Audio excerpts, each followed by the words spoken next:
What's up, everybody? Welcome to Move the Six. DJ and Buck with you. Buck, how we doing?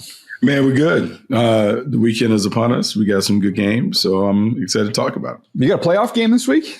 Yeah, we do. Got a little playoff game. Got to go down to Huntington Park to take on the Marquez. I think they're the Gladiators. Okay. They got a 3-star prospect, someone who has, DJ, just think about this, like just from an efficiency standpoint. Yeah. Imagine having 26 catches and 17 touchdowns. Oh, jeez. Right?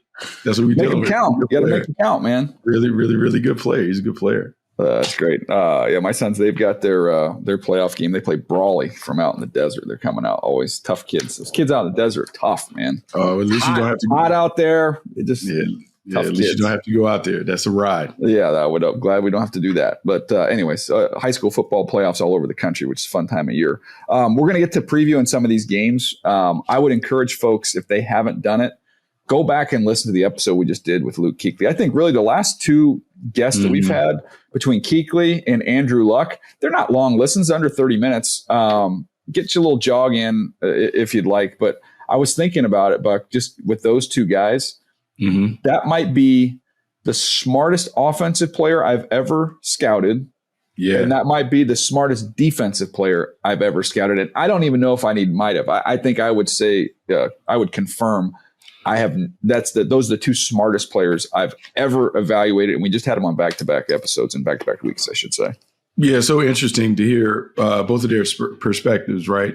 And we can talk about offense and defense, but just their global perspective of the game and what is going on in the game, the trends of the game, how teams need to be constructed, all of those things. So I would say that given their intelligence, I'm not surprised to see Andrew Luck doing what he's doing at Stanford. I'm definitely not surprised to see Luke Kuechly with his hands in a few different things in the football world. Look, we've always said this in the team building process, you always have an affinity for smart players, guys that can do it. And just the conversations that we had with both of these guys the last 2 weeks, higher level conversations that take you to a different place when it comes to talking about ball. Yeah, and that's why, to me, you look at where they came from. Not a surprise, right? Stanford, Boston College. Those are, two of the better educations you can get in this country, and they produce two of the smartest football players, if not the two smartest, that either of us have scouted in the last 25 years. So something to be said for that.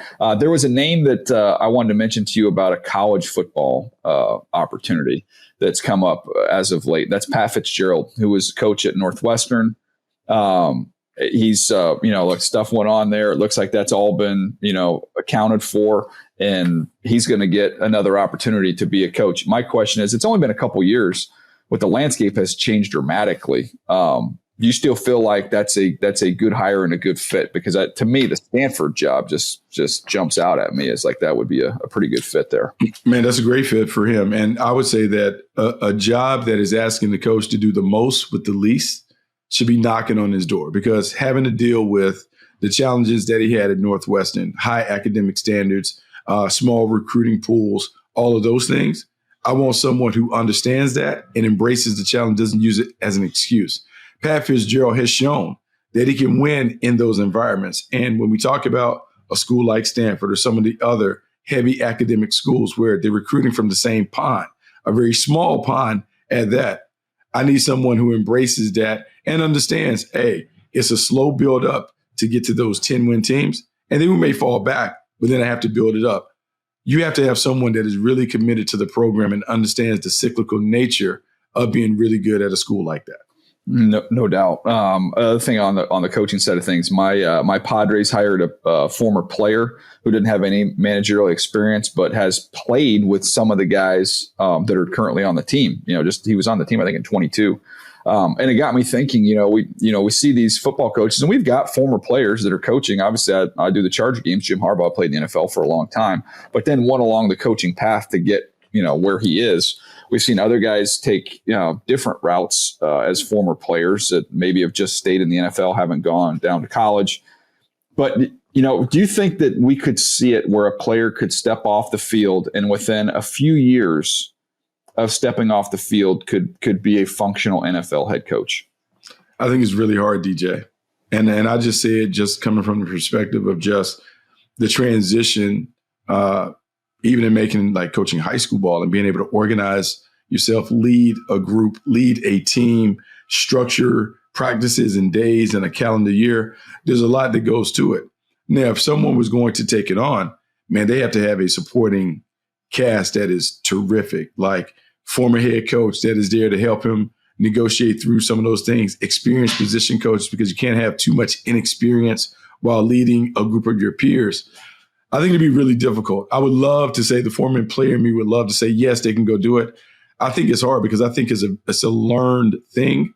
And even with the experience in other places, there's still nothing that prepares you for being a head coach, even if you've been coaching for a long time. It's a completely different job description than anything that you're asked to do before you take the reins of a franchise. You haven't put it in the chat there about Jeff Saturday. But Jeff Saturday was brought in right in the middle of the fire. Like, that was not someone who was brought in, right after the end of the season, having a whole off season to build and kind of hire his weaknesses, and surround himself with a collective group that could, and for lack of a better term, just kind of group their way as the head coach, and the reason I was saying that is because I was thinking about it, maybe just because I'm a kid from San Diego and I'm seeing a former Padre player just go in there, and I'm sitting here saying, and I was around Phillip Rivers for his last, 5 of his last years in the league, pretty extensively. And I know obviously he's just coaching high school football. I don't want to compare that to the National Football League,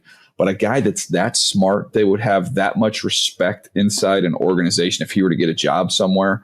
He'd have to hire the right coordinators and assistant head coach and everybody else to help him with the organization side of things and laying out the calendar, as you said.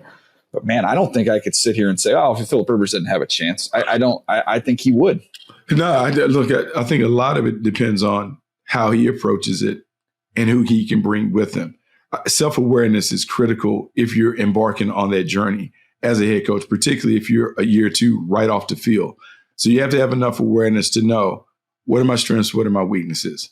Am I a play caller? Am I a visionary? Meaning I'm the CEO. Here's what it should look like. Now I go hire the people that can make that vision come to life. How do I manage the tough conversations with players? How do I manage the tough conversations with ownership and the general manager and all those things?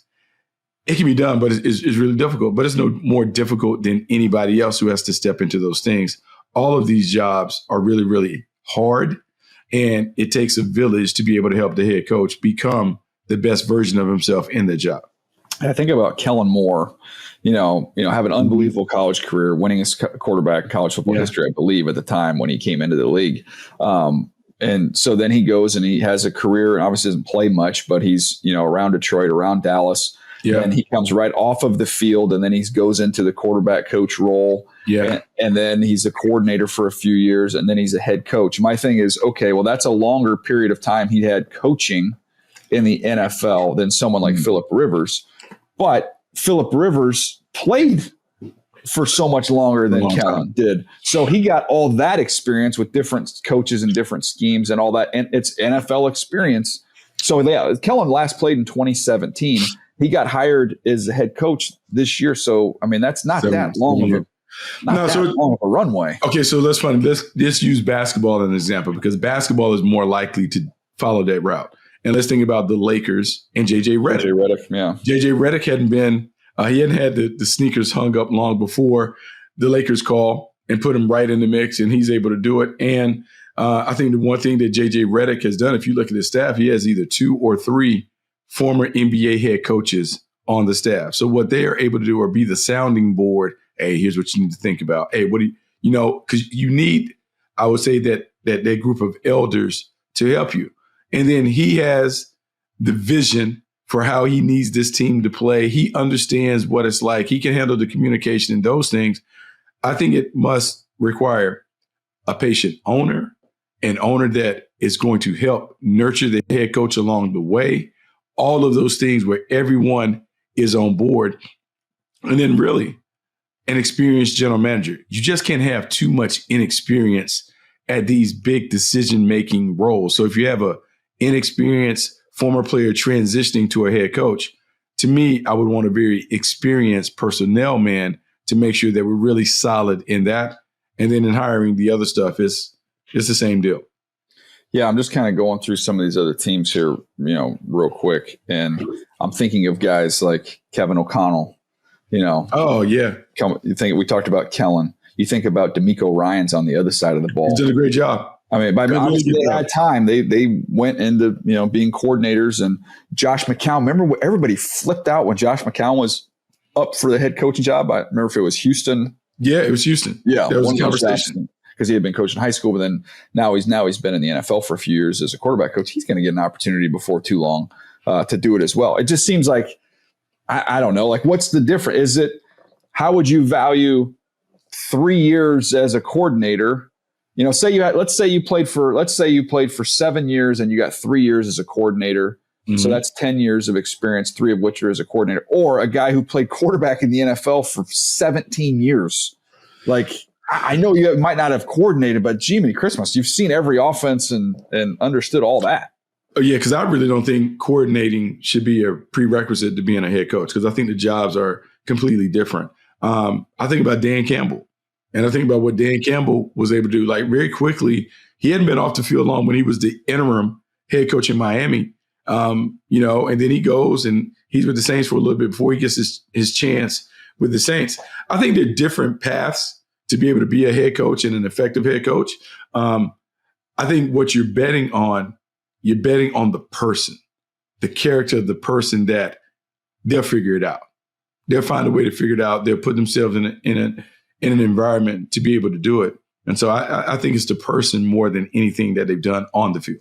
Yeah, just from a timeline standpoint, Gav did the homework on it. So Vrabel was 8 years after playing. He's a head coach. Dan Campbell, 6 years when from being the interim head coach. So like that's a decent amount of time, decent amount of years. To me, when I talk to, and I know Andrew Luck doesn't want to coach, but when we talk to Andrew Luck, he listens to that conversation. We talk to Luke Kuechly. I mean, you just have a hard time telling me that. I know he's coached junior high football, but he couldn't be a head coach in the NFL. Like, I have a hard time saying that.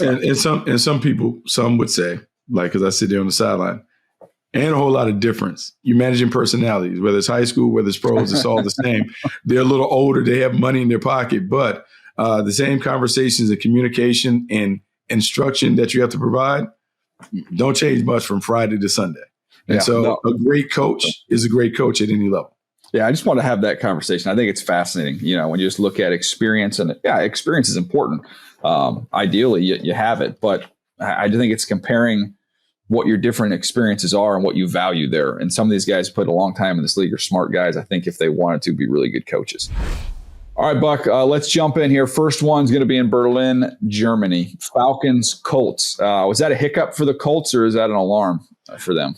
I think it was a hiccup. I think it is a reminder of how they have to play. And it's a reminder of, look, Daniel Jones has been great for them, but he needs to play a certain way to make sure that they operate at the best level. And I believe he's a high-end game manager. We can talk about high-end trailer, like when things are around him are good. If he just operates according to plan, they play really well. When they are forced to move him outside of their role, that's when things can go awry. And I think that was just a reminder to them, hey, we had a lot of success. Let's make sure we stay on this path, that we're disciplined enough to stay disciplined with how we need to approach it. But this team is loaded, because we can talk about the hiccup. I am excited to see what they're going to do with Sauce Gardner. He jumps right in. He's practiced. He's out of concussion protocol. I just want to see what Lou Anarumo is going to do with him, as I believe they still have to repair some of the confidence that has kind of been damaged the last year and a half, where he's had some struggles.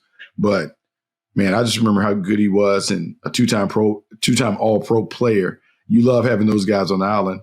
What can they do to allow him to get back to that? Yeah, I think you're going to see him re-energize.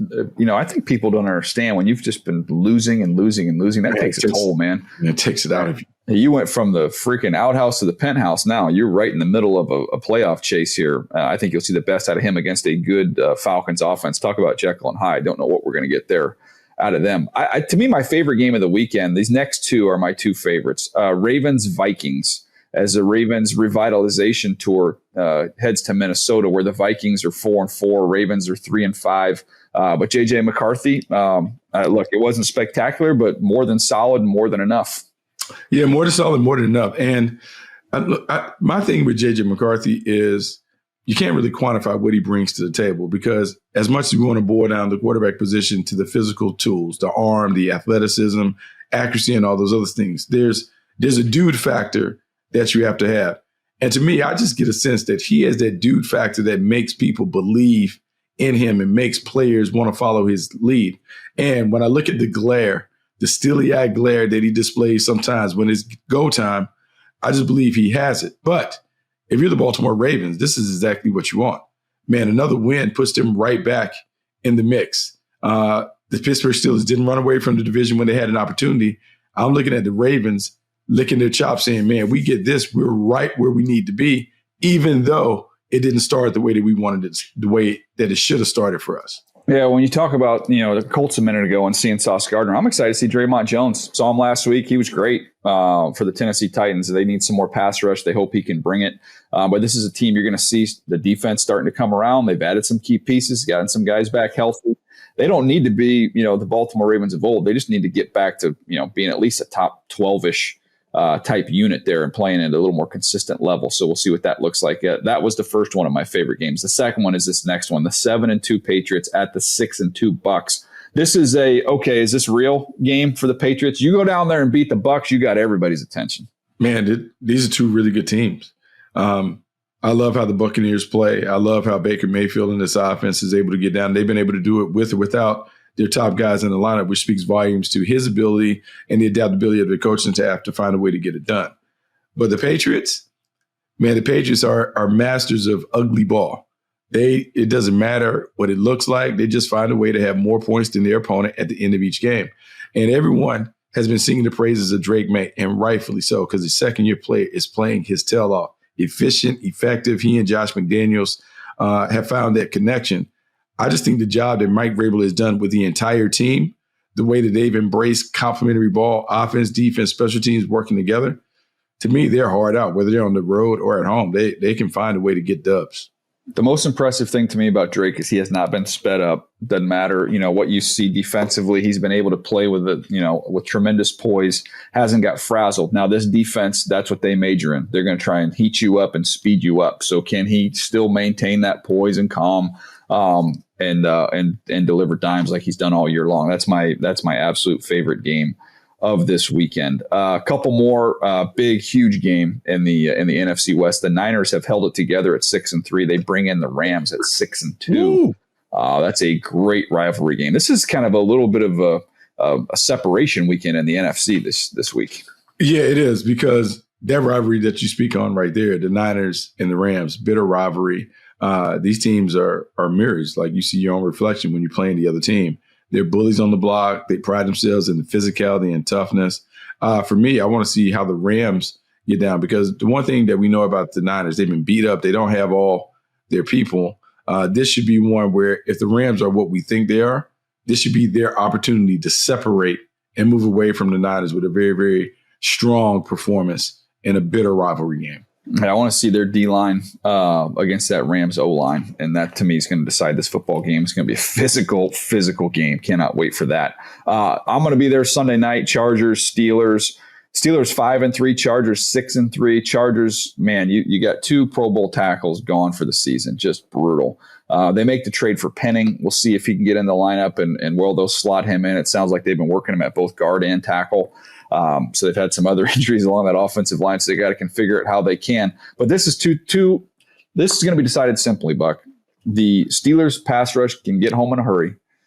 Chargers have their issues with the offensive line, but the Chargers can get the ball out to their weapons. I don't think the Steelers can cover them. So to me, it's, can you get it to those guys before you get hit in the back of the head?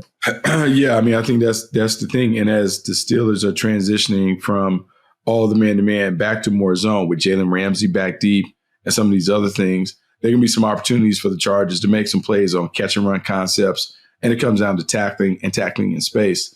The Steelers are a bit of a disappointment early, because we talked about this being a shut-them-down defense. Just a defense that we were going to celebrate the number of Hall of Famers that they had on it. It didn't start out like that, but the moves that they're subtly making could get them back on track. For the Chargers, it's the same thing every week. It's about taking care of the ball. At some point, you got to be able to run the ball when everyone in the stadium knows that you're running it. And can we find enough big plays in the passing game to put the points on the board that you're going to need? To me, the magic number against the Steelers is 24. I think they're hard pressed to get above 24. If just Chargers somehow can get to 24 or more, yes, the Chargers win all day. Yeah, Chargers got to be a little better in special teams too. Gave up punt return touchdown last week. Got to clean that up against the Pittsburgh Steelers. Last one, we got a great one between the Eagles and the Packers. Packers, I always love the tie there because it just looks so weird on the paper. But Eagles 6-2, Packers 5-2-1. What are you looking forward to in that one? To see which version of the Packers is going to show up, because the Packers, to me, are the most perplexing team to follow, because you see them one week and they look like they are Super Bowl favorites. They should be in the mix, Michael Parsons and that young, talented crew on defense getting it done. And then the next week they drop one.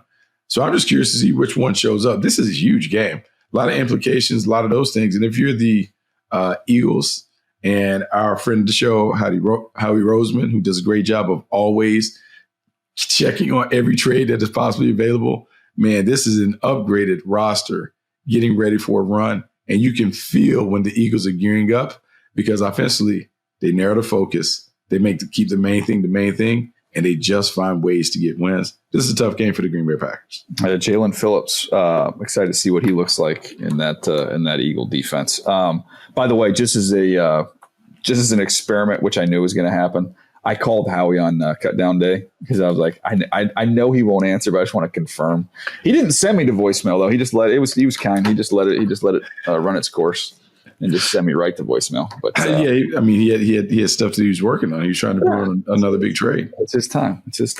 All right, this has been a fun one, man. Hope you guys enjoyed that. Fascinating to look into former players or even current players and what they would look like as head coaches. Good idea, bad idea. I just think it's a fascinating conversation and a chance to look at some of these ball games. Again, would encourage you, if you haven't, go back, look up the episode with Andrew Luck, knock that one out. Knock out the one with Luke Kuechly. You can knock them both out in under an hour. I think you'll enjoy those two conversations. All right, that'll do us for us. We will see you next time right here on Move the Sticks.